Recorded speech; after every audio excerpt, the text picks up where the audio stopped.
all of you for joining our Facebook Live event, What Comes Next? It sure won't be more of the same. I think after the year we've had, we're all wondering what the future looks like, both the short and the long term. So I'm Penny Cook with Pioneer Network, and today my colleague Patrick Baltima and I will be talking to three people who are in the know about what the future may hold for the world we live and work in, services and housing options for people as they grow older. So we're joined today by Bob Kramer, who many of you know is the founder and strategic advisor to NIC, the National Investment Center for Seniors Housing and Care. And Bob is also spearheading his new firm, Nexus Insights, to focus on providing insights and models for the next generation of aging and aging services. Dr. Bill Thomas is also joining us. Bill is a physician, professor, entrepreneur, playwright, and performer whose work since the early 1990s explores the realm of human aging. Bill founded the Eden Alternative, launched the Greenhouse Project, was one of the founders of Pioneer Network, and is now working on a new project called Calamos Communities. Lori Smentanka is the executive director of the National Consumer Voice for Quality Long-Term Care, the leading national nonprofit advocacy organization representing consumers receiving long-term care services in nursing homes, assisted living communities, and home and community-based settings. Lori really has her pulse on the resident experience, what residents are feeling about their experiences of the past 16 months, and what they want the future of their care and support to look like. So welcome, everyone, and thank you for being here with us today. So we're going to start with a question for all three of you. And Bob, I'd like you to kick it off. After the year we've been through in this world of senior living and support, how do we move forward? Well, thanks, Penny, and thanks to you and to Patrick. It's great to be with you all, and especially fun to be with Bill and Lori in this conversation. Looking forward to it. First of all, it's been an incredibly challenging, difficult, and at times just absolutely tragic past 18 months. I think it hasn't been easy on anyone. It's obviously been incredibly tough on residents and their families, staff and their families. It's been gut-wrenching. And indeed, though we cheer for hospital workers, we don't give enough support for workers doing in the last 18 months the most dangerous job in America, and that is being a frontline caregiver, wherever you are. But being a frontline caregiver in congregate care settings, and particularly in nursing homes and memory care communities, has been the most dangerous job in America until we got the vaccine. And hats off to those individuals and their families, and to the residents and their families. So I would say, first of all,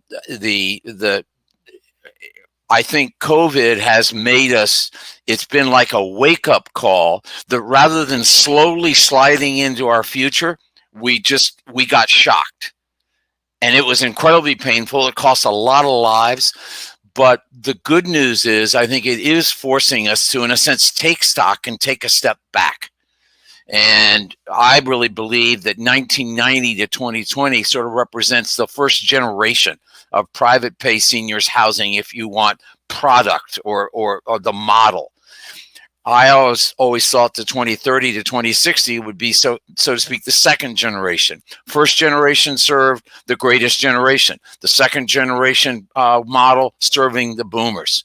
And that a period of transition would be the decade of 2020 to 2030. Then COVID happened, the first year of the decade, 2020. And COVID did, I think, a number of things. One, it, as Joe Coughlin likes to say, it propelled us into our future faster in several areas. One, digital. We were dragged kicking and screaming into the 21st century world of digital, and there's no going back. Secondly, transparency. You know, for our sector now, if you're not being transparent, there's an implicit sense that means you have something to hide, which is almost like an admission of guilt. And I think there's now a premium on transparency. The question isn't, should you be transparent as a provider? The question is, why not? Thirdly, healthcare. I think COVID showed a lot of people that as I put it, you're flunking the post-COVID test. If in response to the question of how will you address my mom's healthcare needs when she's moving into your retirement community, you point to your van with your name on it and say, gee, we have a wonderful van. It'll take her to her doctor's appointments. And at after hours, we have a great relationship with the local paramedics. That flunks the test, the question in post-COVID, because now folks expect healthcare to come to them where they live, not to get shipped out for their healthcare. And then culture. I think basically, though folks gave lip service to a great extent, we took culture and particularly our frontline caregivers for granted to a great extent, and for tragic reasons. But I think we realize, first of all, strong culture doesn't inoculate you in a pandemic, but it does equip you to respond better. And strong culture means people, there's got to be trust. You know, frontline staff have got to trust managers and vice versa. And all levels, there's got to be a sense that people have one another's back. That's teamwork. And if there's not trust, it breaks down in a crisis. A crisis either shows you got really weak culture or you got good culture. And again, we can't go back to the days of taking frontline caregivers and other frontline support people for granted. And lastly, I think in our value proposition, and that is, you know, what is it we really offer in senior living? Now, I believe as we look to the future, we have to rethink our basic terminology. There's not time to go into the details of this, but the very way we think about aging, age, retirement, healthcare, housing, diversity, all of those terms, many of us use them in ways that is actually ageist and is actually self-defeating to the very objectives we want for our residents as well as for our staff. And so in particular, I'll just take the last one, senior living. I think by 2030, that will be an anachronism as a term, because it represents to boomers their parents' notion of retirement and retirement living and of aging. And I don't think they want anything to do with it. So where does that leave us going forward? It leaves us with, on the one hand, an exploding number of older adults, many of whom will have underlying chronic conditions and need assistance. An absolute collapse in the numbers in this decade of the traditional informal, meaning unpaid family caregiver ratio to those over 80 who are likely to need care. But at the same time, with the consumer basically saying, we don't want it to the present product. That is an entrepreneur's or a disruptor's dream. It means Bill Thomas is in great demand because everyone's thinking about and experimenting with new models. But put simply, I think it's all about experience. Finally, COVID has raised the bar. Yes, you've got to have an infection control plan. No, and it's got to be tops. And you've got to have the right staff and so forth. But ultimately, if you're only selling care under the idea of we have the care you need when you absolutely can't live any longer at home without it, guess what? COVID showed many people they could live at home without it. So now there's hospital at home, there's CCRC at home, there's everything, there's skilled nursing at home. No, the reason our communities exist when they're doing things right is about community and connection and purpose. And I think one of the things we've been exposed for putting too much focus on how many chronic conditions, how many minutes a day do you need assistance with activities of daily living, what over-the-counter prescription drugs. No one's identity is wrapped up in the answers to those questions.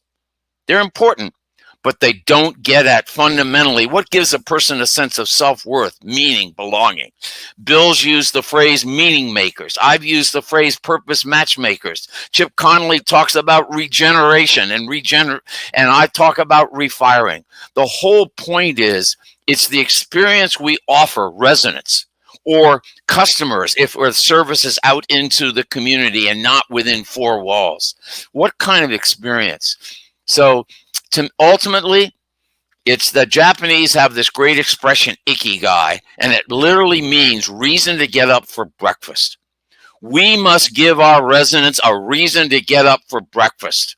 If we don't, we're failing. Even if the care is good, we're not giving them the quality of life they want and we want. And the boomers will say, like they did in the 60s, they said, hell no, we won't go. Well, some of them did. In the 90s, they said, hell no, led by boomer women, we won't put mom in a nursing home. And the private pay senior living industry took off. In the 2020s, they're going to be saying, hell no, we don't want your notion of retirement living and of aging. And we won't accept being considered hopeless and helpless, but we're going to entertain you while you die. No one wants that. And we can do better. We can and we must. And I'm confident we will. If not, we'll get disrupted right out of business, because there are a lot of other sectors looking at our sector right now and seeing opportunities between technology, things they can bring into the home and so forth. But ultimately, care is critical. Care's got to be best, but it's the experience. It's the engagement. So I'll close. I talked earlier about sort of flunking the test on healthcare. Flunking the test on experience is saying that, well, what things does mom have to do in your community? And you point to your multi-purpose activities room. And then you ask, well, how does she stay connected to the outside community? And again, you point to that van with your community name on it. That, again, is flunking the test. COVID showed us that's inadequate. That fails. How do we give people a sense of being connected and belonging? We should start by asking every potential resident, what's next for you? What are your goals in moving here? Where do you want to grow? What can you bring and contribute to this community? My greatest fear of COVID and the experience is that it'll end up furthering the sense that the older you are, the less you have to give and the more helpless you are. That's wrong, and that's fundamentally dehumanizing. That my hope, though, is we'll realize that with technology, we can enable people to live at home longer, but we can also transform the sense of home. What kind of place is it? It gives me a sense of meaning and purpose, whatever my age, whatever my physical or cognitive limitations. So hopefully I've said enough there to provoke a few thoughts, and I'll stop there and look forward to the discussion. Well, and I have to say, Bob, your message is resonating already. We have comments in the chat like the narrative around aging and retirement has to change. So I think that people are definitely on board. And please, everyone who's watching today, please feel free to start chatting in and begin the conversation with us. But Bill, the question goes to you now. What's the future look like? Well, I think that and I agree with a lot of what Bob said, but I think that this decades-long commitment to age segregation as a cultural strategy is crumbling. I think that we're going to see new models emerge that place a greater emphasis on bringing together people of different ages and different abilities. I would second this notion that the idea that healthcare belongs at home, which was actually something Florence Nightingale wrote about quite passionately. Here we are in the 21st century, and I think this era that is ahead of us is really going to be about bringing healthcare home. And I'd make one point about COVID. COVID was, despite the headlines of what you saw, COVID was a home and community-based pandemic. 90% or possibly more than 90% of all the people who were infected contended with the illness at home, surrounded by family. So we learned a lot, as Bob was saying, about bringing healthcare home during that episode. Last thing I'll say is I think that one of the things COVID taught us is that we have created for ourselves a false binary, which is aging in place over here, aging in some kind of age segregated congregate facility over there. And what's happened is it's left a huge lane in the middle that really hasn't even been surveyed, it hasn't been mapped, it certainly hasn't been occupied. But I think the action is going to actually be in between pure aging in place and pure age segregation, with some kind of intentional communities focused on wellness and supported with people's home and community-based service earned benefits. I think that's an interesting point, Bill, that we will want to talk about more as we have the conversation. But Lori, I want to turn it over to you. You know, at Consumer Voice, you really do represent the voice of the residents in assisted living communities, nursing homes, and also people receiving home and community-based services too. What do you think about what the future is going to look like? Sure, and thanks for having me here today, and I'm glad to be on this panel with Bill and Bob, and I also agree with many of the things that both of them have said. People were frantic, particularly those residents and family members living in nursing homes and to some extent in assisted living over this past year, with their safety, with what was going to happen to them, with the isolation and inability to connect with their family members. During this entire pandemic, we heard a lot and talked to a number of residents who said, you know, people were being told to stay home. One resident told us very early on in the pandemic, we've been told by the experts to stay home, but what if your home is a death trap? That was literally one of the quotes that one of the residents told us very early on, because as she was sitting in her room, she was watching the infection kits going up on door to door, coming down the hall, and she was thinking, when is it my turn? And there's no place I can go. And so, you know, when we look at long-term care, you know, I think people don't want to think about it until they need it, which has been a real issue for family members who have found themselves in crisis with a loved one who's needed additional supports, and they've not known what they've been able to do with it. And unfortunately, the way our system has been set up, in too many cases, people have had to go into nursing homes or into institutional care, which is not their choice, and it's not where they've received good practice and good services that will help them, as Bob said, stay lively and engaged and part of their communities. And so people want choice. They want options to be able to stay at home, to bring caregivers into them to meet their needs the way they are. They want to stay connected with their family members. They want to stay connected with their communities. They don't want to have to rely on the van or some other method to kind of take them out to the library or to meet with members of their community. They want to be engaged and part of that community the way they lived before they needed long-term care and services. So community engagement is really important. Quality of life is critical. I mean, I think that when people need care, not only do they need the specific services that they're looking for, but we saw how the lack of quality of life, particularly during the pandemic, really made an enormous difference on people's well-being. That as they were kept in their rooms, and for most people, they were sharing rooms in the nursing homes with not only the door to the hallway shut, but the curtains shut between they and their roommates, often not being talked to by anyone.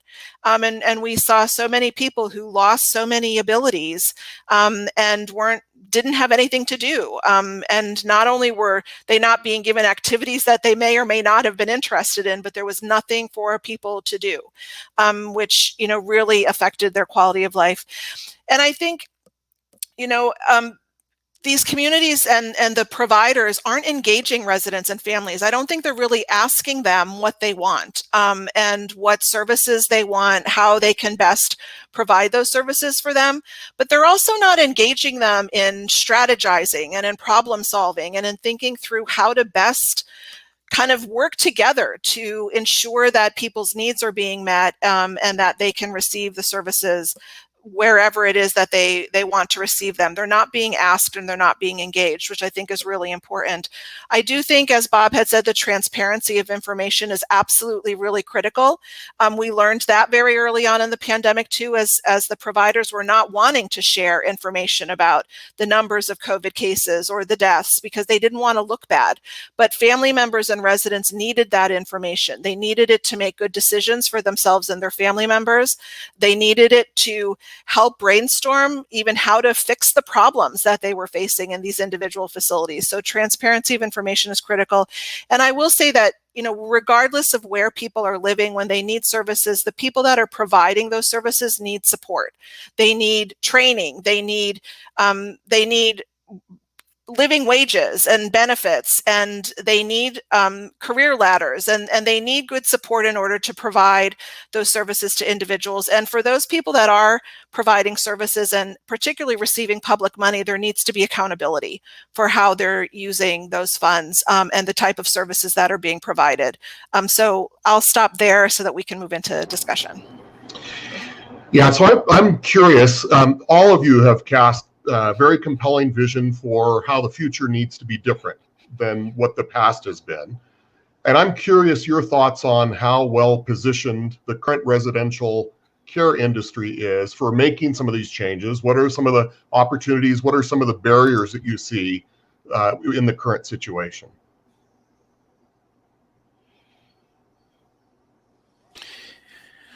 Well, I'll come off mute first, I guess. I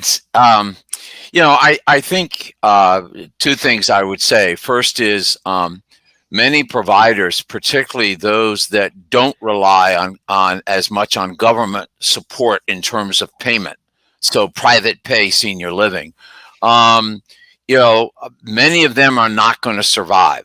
Their properties and their companies will be sold or acquired in the next 6 to 12 months. You're going to see enormous movement. Why? Because they're broke. And they're broke in multiple ways. They're broke financially. Skilled nursing industry has received a fair bit of additional public support dollars. That's not true for all of private pay senior living, with a few minor exceptions. And most of those companies, again, how many businesses can survive for 16 months with expenses way exceeding revenues, and survive very long? And so what that means is that the weak have gotten weaker. And let's be honest, this isn't a problem that suddenly happened just because of COVID. Because of overbuilding in some markets, we already saw lower occupancy rates. But the fact of the matter is that you have a case of haves and have-nots. The have-nots are exhausted and broke in terms of people resources and financially. I've addressed the financially. Their staff at all levels are exhausted. It's been all hands on deck. It's been, 24/7. For everybody at every level during this time, with incredible staff shortages and incredible pressure. And at the very time you start to see the light of day, you're villainized. And that's really depressing when you've been putting your life at risk to serve people, and then you're made into the villain. And so I do think you'll see a number of operators getting out of the business. And one of the reasons I think our business is so primed for disruption is that at the very time we need to be making investments in people and investments in technology, many companies just don't have it. They don't have the funds to do that. And so I'm just being candid. I think it's why we're liable to see more movement, such as what we saw previously with LifeSpark acquiring Tealwood. I think we're liable to see those at risk for healthcare dollars acquiring senior living platforms. And I think you're going to see more of that in the future. So I think the other thing I want to just say is that I do think we will, as Bill has indicated, see an explosion of options, partly because of who the boomers are. The boomers are used to seeing different lifestyle options, and they're going to want it for their older years, just as they had it in college or in communes when they were 18 or when they were 26. They're going to expect that, and they're going to demand it, and that'll be out there. So we're going to see an explosion of different options. But when it comes very specifically to long-term care, we've got to have, and we still haven't really had it. We've had a lot of focus on long-term care, but we've got to have a real conversation about, are we going to continue to be ageist as a nation and to basically say that we really don't care if a lot of elders, as long as it's not my mom or dad, die in poverty and not getting top flight care? Because if we say we do care, then we're going to have to figure out a way to fund this. Because the idea that everyone's going to be able to get care at home when the number of family caregivers is the biggest demographic shift in this decade. It's not the aging of our population as much as it is the AARP study, the ratio of unpaid caregivers 45 to 64, that normal group providing the care, unpaid at home, to those over 80 is going from 7-to-1 to 4-to-1 by 2030. That's huge. That's a total collapse. Where are the paid givers going to come from? And even as we get them, they're going to be more expensive. And as they're more expensive, that's going to mean fewer people can afford it. So, demand and supply, as there's more demand for these workers, prices are going to go up. That's good for the worker. But how about the family that doesn't have family members and doesn't have money? So until we get serious, we can say what we want everyone to be able to be cared for at home. But, where's the money going to come from? And until we're ready to do that, saying that everyone should age in place can be a politician's excuse to leave people to an epidemic of shut-ins and loneliness in their own apartments, rather than truly creating community and honoring our elders. Mm-hmm. And we got to be careful. I was a state legislator in the 80s, and I lived through the deinstitutionalization of the mentally ill.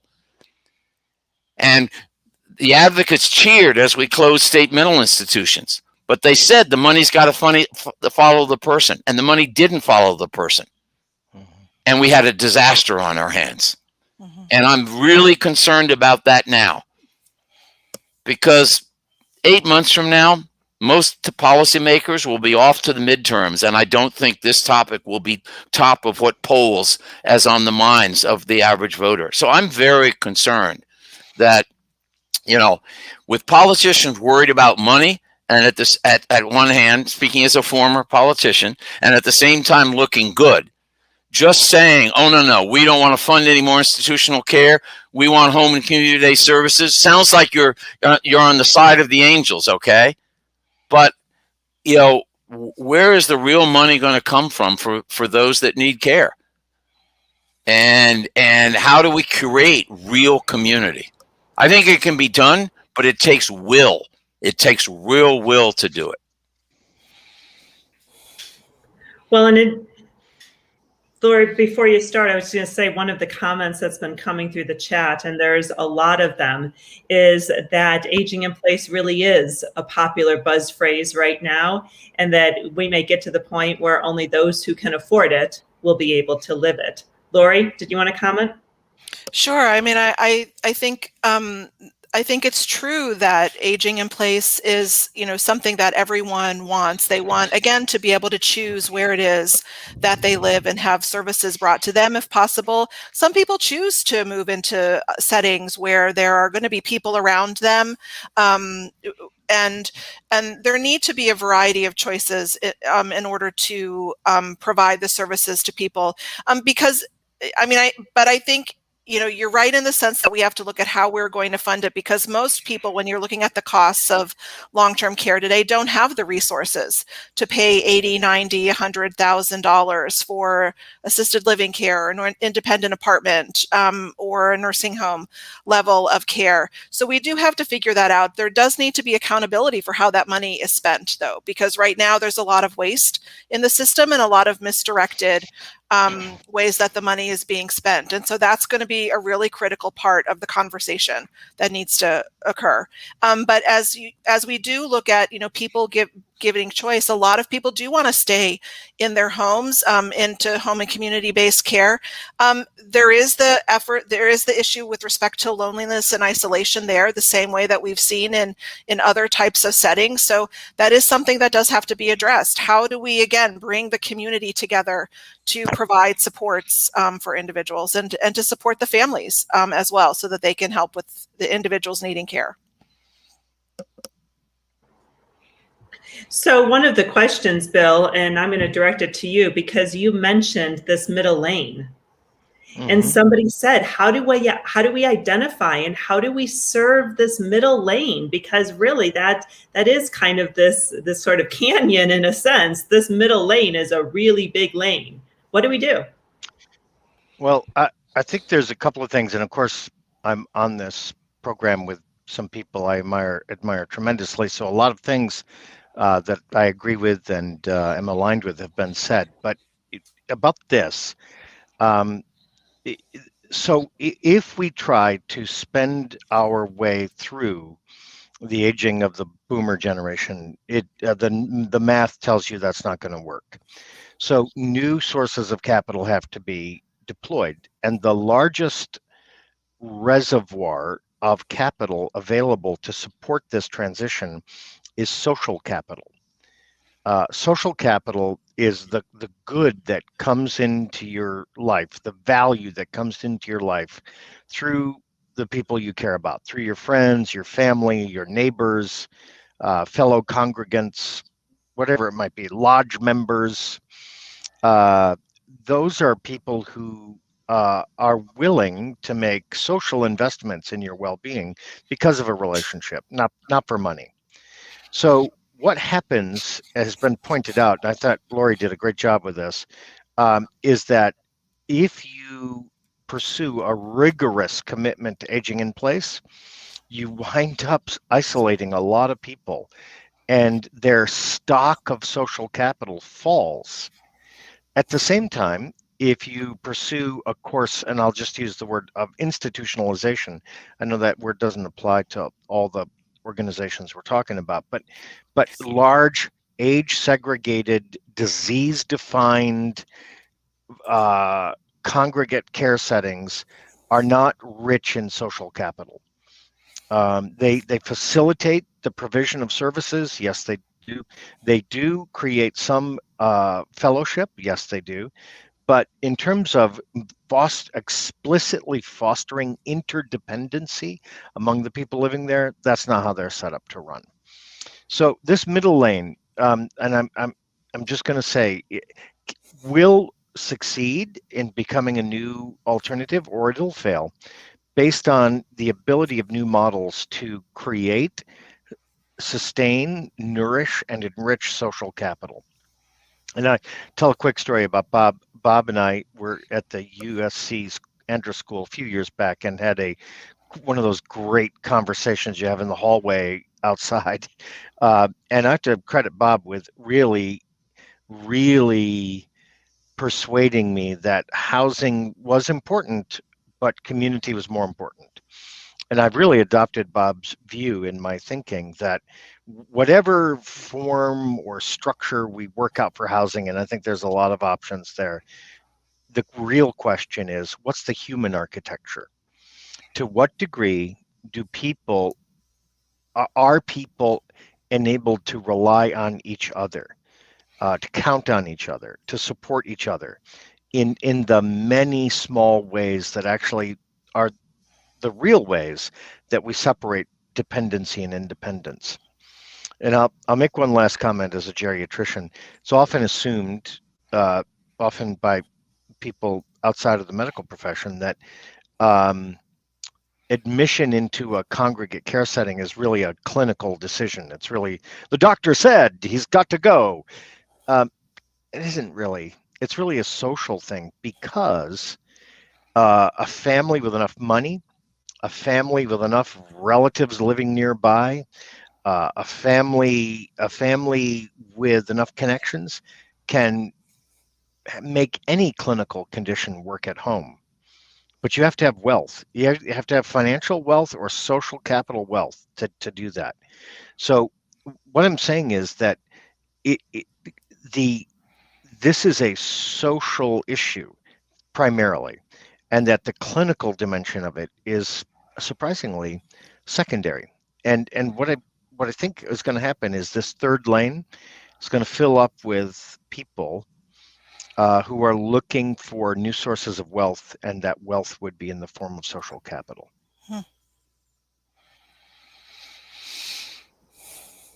Bob, Lori, any comments related to that? I see you both sort of thinking and nodding with Bill's last statement. Yeah, I mean, it's true. I mean, people want to be with loved ones where they're appreciated. Because we see people with all different kinds of capacities living in every different kind of setting. So, I think, to Bill's point, he's right. I mean, you're going to go where, as an individual, you want to go where you can be around your family members, or where you're going to get the services that you need. I mean, I know, a long-term care resident, she lives in a nursing home right now, who probably absolutely could live on her own in an apartment with supports, but she chooses to stay in the nursing home because she feels safer there. She feels that she's got people there all the time who are, there to ready to kind of watch over her. And there's another woman, I think probably with, similar medical needs, who, after she was in a group of residents that we were having a conversation with, and she learned from talking to other former residents that she could actually move out, and she did. Now she lives independently in an apartment with people coming in. So it's a matter of comfort, which is why we say we need choice for people. We need choices for people where they can feel engaged and part of the community, where they're part of the decision making, where they're part of planning, where they're part of providing solutions when things may be challenging or when things go wrong. No one wants to just be kind of put in a bed and just forgotten and left. And that could happen at home, and it could happen in a nursing home. So,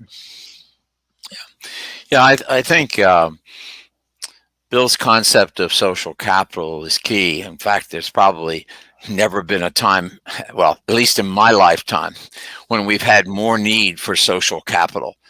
Because social capital, ultimately, when we talk about aging in place, the real issue is aging in the right place. And that means, where do you have a sense of connection, belonging, community? That isn't just to people your age, it's to people of differing ages. But I think place is critical. I think that's, putting aside aging in place in terms of not as just a physical location, but what does that place give you? Does it give you meaningful connections, people?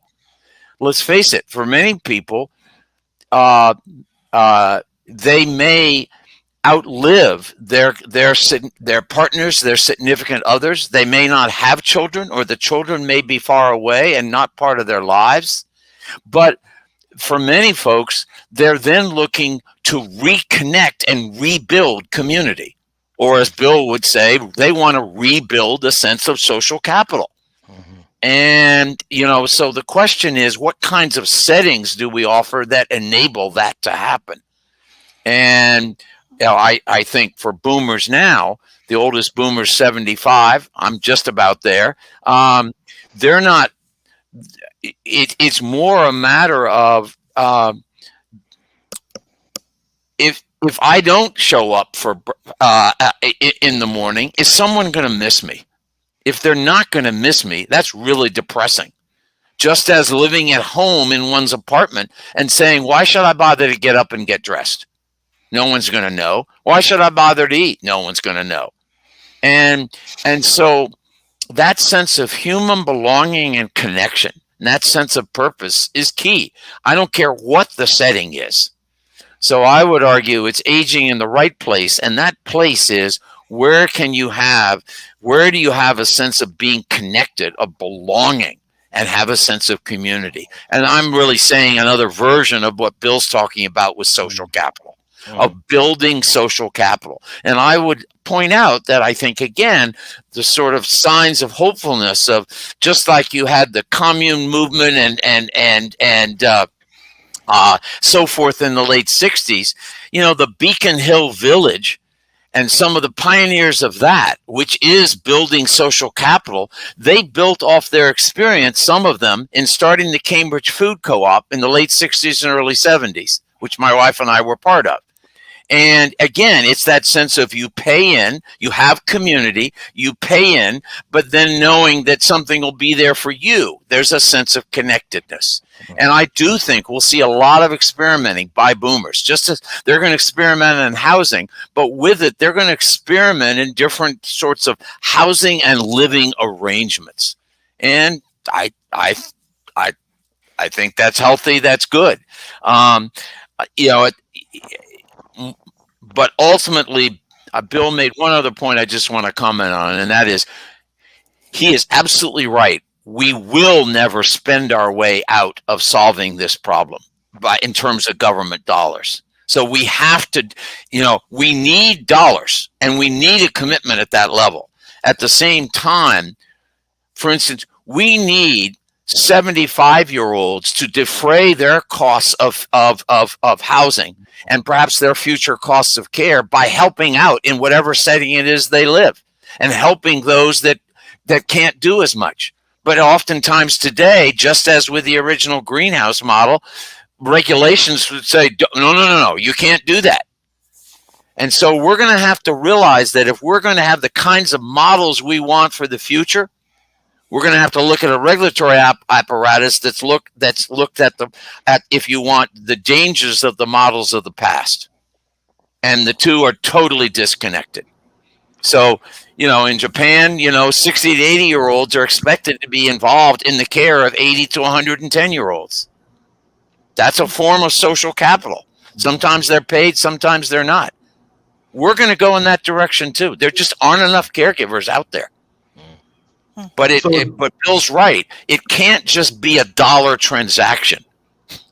It's got to be a people transaction. So a quick question, and this may be a poke the bear question, but is the regulatory government friend or foe in all of this? Look, there's got to be a balance. The reality is there are people out there always in every business that will take things up to the limit and then beyond, and will seek to basically take advantage of the consumer. And people think that particularly older adults are the profile of easy prey. My wife and I saw it when we turned 60, and then 65, and then 70. Each time we saw the number of robocalls trying to sell us, an igloo in Florida go up. So do we have to have regulation? We do. But at the same time, the regulation, we've got to say, what is it we're trying to achieve positively? If the only purpose of regulation is to prevent the negative from ever happening, it's not going to help us move forward in the future. But at the same time, we can't be naive and assume everybody has good intentions and therefore we don't need regulation. There are bad actors out there. There are folks that shouldn't be in the long-term care business, and we need to get them out of it. Well, I would say,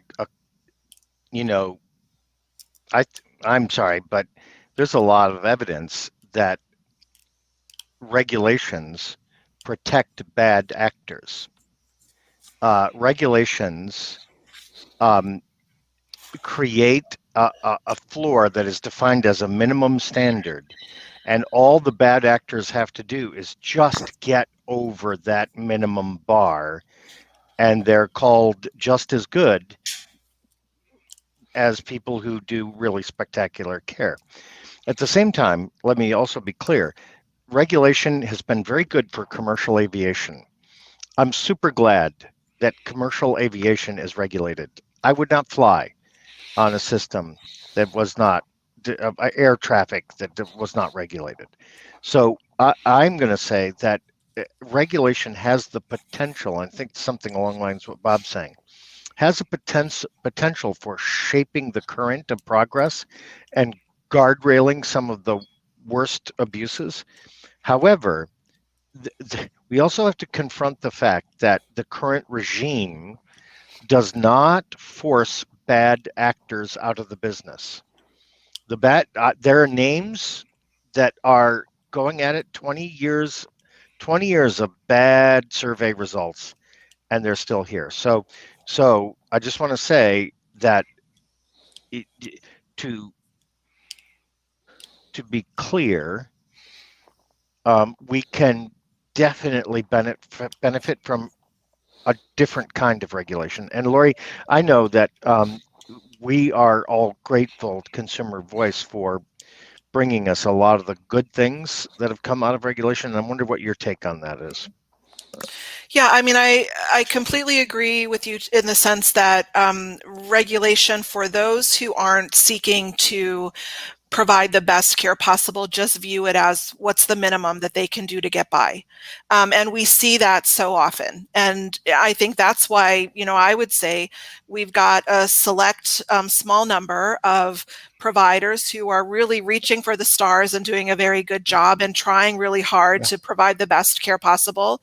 And I think we've got this big group in the middle who are providing mediocre care, at best. And then we've got the real poor performers down at the end who don't, and I think everybody needs to be, the poor ones need to be gotten out, the middle ones need to be brought up, and the good ones need to be able to continue to do their innovative things that they're doing. And so how do we get there with it? But definitely there needs to be regulation. We've seen that, because otherwise, what happened when there wasn't any was really bad. And, people were dying and being abused and being treated without dignity. But we can't have regulation just for regulation's sake. We need it. We need enforcement of that regulation. We need people to be held accountable for providing that good care. And I think when we talk about concepts and regulation, like person-centered care and the provision of the person-directed care, when we talk about those concepts and how they can be incorporated in, I think we can use it to achieve some of those higher levels. That's not really being done right now, though. So I think, we need to look at how we can use it to further our interest with providing good care and getting those bad actors out. We need that accountability as well. Yeah.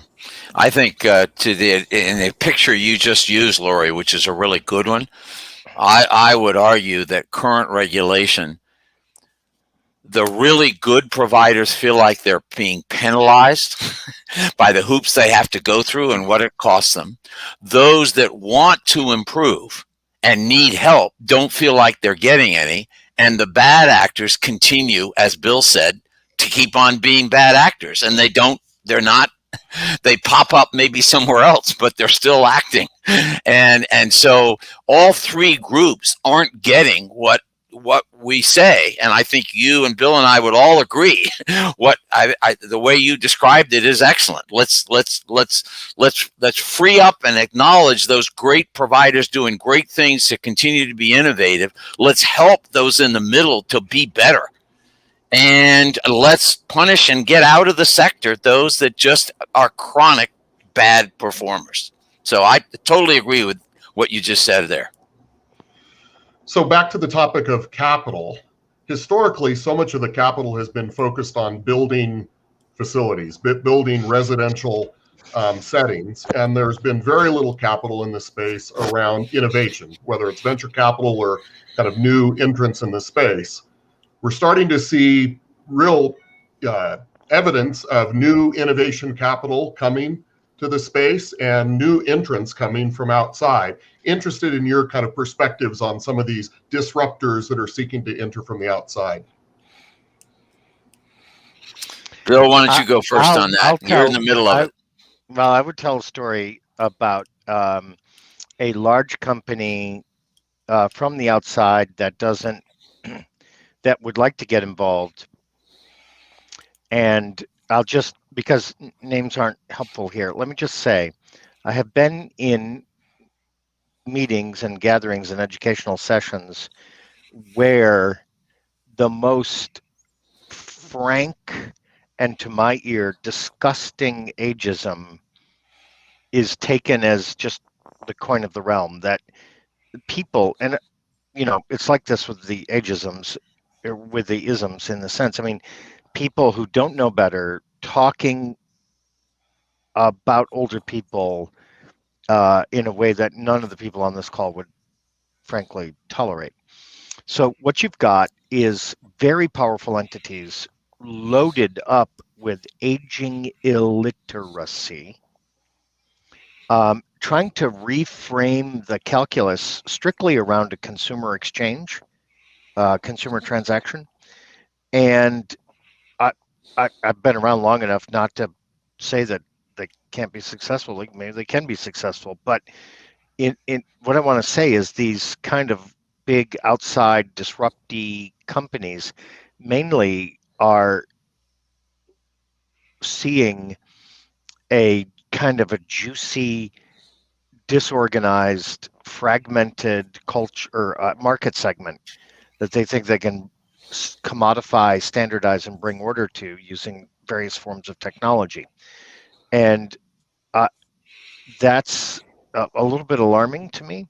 And I'm hoping that the worst elements of that don't come to pass, because there's actually, and Bob is very familiar with this, there have been a number of very big outside companies that have taken a run at this market segment and haven't really covered themselves in glory. So here's what I'm going to say. I'm not a techno utopian. I'm not waiting for one of the big tech companies to come in and save everybody, because I don't think that's going to happen. But number two, I am wary of the deeply embedded ageist language and assumptions that I see in those circles. And three, just because we're big and disorganized and don't really have our game together doesn't mean it's easy. It's really hard. Taking care of older people is really, really hard and complicated, and not at all prone to easy commodification. That's what I'll say about that. Mhm. I think that's true. I would add that I think a lot of people focus initially on the big names in the tech world for where they see the disruption. I think the more interesting thing is in leaders in the movement to value-based care and those that are holding the healthcare dollar risk for older adults. And there, I think there's better alignment going forward for the future. It's just not a product that we are going to commoditize and sell to a consumer base. Rather, we're at risk for healthcare outcomes for this population. Yeah. We've bet the farm that we can produce better outcomes at lower cost. If not, our whole thesis, we lose our shirt. Well, I kind of like that alignment. And so I do think that seeing more, both from physician groups to health systems to home and community-based service based providers such as LifeSpark, I think that that's where we're more likely to see disruption. And the particular thing is that they're coming at it with a focus on operations and not real estate. As someone that's been in the sector for many decades, and certainly started and was at the forefront, if you want, of a real estate based financing organization, I can say that every real estate investor in our space says they know the most important thing is the operator and the operations, but the valuations belie that. Mm-hmm. The valuations go with the building, not with who's operating it and the quality of the operations. But the difference, the reason there's what's different is for value-based care folks who truly are holding healthcare dollar risk. For them, it's all about the operations. And frankly, they're also setting agnostic, which they should be. What's going to be the best setting, the most appropriate setting that's going to produce the best outcomes at the lowest cost? And part of it is shifting the thinking to see that now we're doing preventative care and we're managing chronic diseases because we fail if our plan member resident, the number of times they have to cross the moat into the acute care institution, it ups our failure rate. So to me, that's where I really am more hopeful about disruption. There's a lot of venture capital money into age tech and health tech, and related to that, a lot of people that see enormous market potential there. I do think that's a much more commoditized approach. It'll bring some great breakthroughs. Don't get me wrong. It absolutely will. But I think in terms of the model of care, I have the most hope, as I said, from those who are holding the healthcare dollar risk and therefore have a better incentive to think about really ultimately that plan member's outcomes. And am I in the least restrictive or the least intensive, quote, setting in a healthcare jargon, am I producing the best outcomes at the lowest cost? Mm-hmm. So nothing's going to be perfect, but to me, that's what's exciting, Patrick, right now. And this is not, by definition, long-term care for people is not a VC play. Heaven help us if it is, because we're not going to be doing the right things. In equipment, technology, yeah, I can see that. But ultimately, my hope is going to be in the area that I said. And I do think, too, that some of those big real estate folks, some of those healthcare REITs and all, they are going to need to, they will see the need to change themselves. It may, but they'll be followers, not leaders here. We are having a very robust chat going on. I don't know if anybody looked about ageism and human capital and things, and about technology. And Iceland. I just want to remind everybody that we're going to continue the conversation, and you can be a part of it on Friday, June 11th. At 1 p.m. Eastern time. And all you have to do is register, and you can be part of the conversation with these three folks. We're going to delve in a little bit further.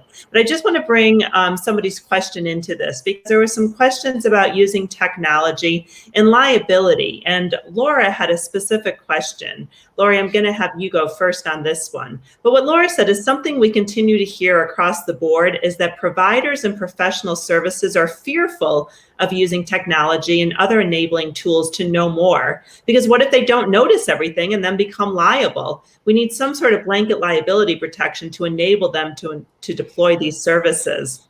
What do you think about protection of this type? I just want to say one thing. I saw that comment, I was reading, and I thought about the stethoscope. And I thought about a cardiologist saying, I'm staying away from that stethoscope because maybe I'll hear a murmur, and if I don't really pick it up, then I'll be at fault. Well, in clinical practice, we always want tests with greater specificity and sensitivity, and we are aware that different technologies, stethoscope, chest x-ray, cardiogram, all these tools have strengths, they have limitations, they can be used with confidence in some situations and not in others. Well, it's the same here. And I think I said the word techno-utopianism before. I think the real thing we need to do is to downgrade, and I'm saying this in a positive way, downgrade these tech tools from world-saving, amazing, perfect, down to pretty good stethoscope. Like I can hear better, and who doesn't want that? So I'm just responding as a clinician that I will always embrace new tools that help me hear more, see better. And I'll also acknowledge that those new tools, none of them are perfect. None of them offer me a complete picture. But generally, the more I know, the better I do. Mm-hmm. And I think, I really appreciate that. And I think that there is a real use for different kinds of technology as we bring it into long-term care, and we can use it. But I think we also have to remember that, we have to use the full set of senses that we have around us. We have to use the full set of information that we have around us. And, as we're looking at even doing more virtual physician visits and, things, there's certainly maybe an opportunity for that, but it can't be the only way you provide healthcare through technology. You have to still have in-person engagement in some fashion, and you can't just completely rely on saying, well, we'll bring up that video and that's the only way I'm going to assess or evaluate that person. You need to look at kind of the full set of tools you have around you. No, and thank you for that. And I think we lost Bill, just so you know. He was having an electrical storm come into his area, and so, but he's back, so that's wonderful. Miracle. That's perfect timing. Miracle of technology that we're talking about. And we're at the top of the hour, so I just want to give our guests one more minute each to just have any summarizing comments. And then again, you can all join us on Friday to continue the conversation further. So Lori, I'm going to let you go first, and we're going to go in the reverse order this time. Sure. I think as we're talking about, again, and looking at different ways for providing care and services to people in different settings, I think one thing that we need to remember is as different opportunities and options continue to be talked about and developed, we need to keep the individuals who are the recipients of services kind of at the center of what we're talking about here and engage them in conversation. What is it that's actually going to be meeting their needs? What is it that they want? And as we kind of think through and strategize, they need to be at the table providing input into these different types of options and services that are available to them in order to make them workable. Thanks. Bill? Nice. I would give people watching my 2 key tips for having a really terrific old age. Tip number 1, be a damn fine neighbor. Tip 2, have damn fine neighbors. Love it. Always such wisdom from you, Bill. In addition to ending a practice which has all been too common in the, quote, senior care and senior living field, as Lori has alluded to, of really treating that person as an object and not treating them as a full-fledged participant in their life, let alone their care, which I totally agree with. The other thing I just note I would want to close on is there are lots of things we need to do in terms of our system of home and community-based services, our system of long-term care. But the reality is ultimately we don't have a system. And most people encounter the need for long-term care in a crisis, and they panic and they don't know where to turn. And we basically need, if one piece, in other words, we need a place to go where you can get good advice that isn't a pay-to-play situation in terms of referrals. Because for most families, much as we would say plan ahead on this topic, they don't. And they encounter it in a crisis. It's incredibly stressful, but decisions have to be made that literally seem like life and death decisions, and they have to be made right away, and you don't know where to turn. And I'm sure all of us now on this program have experienced that because people turn to us. But, what about those that don't have a friend that works in the field? It is unbelievably stressful and difficult. And what that says is we have a complete missing piece of infrastructure.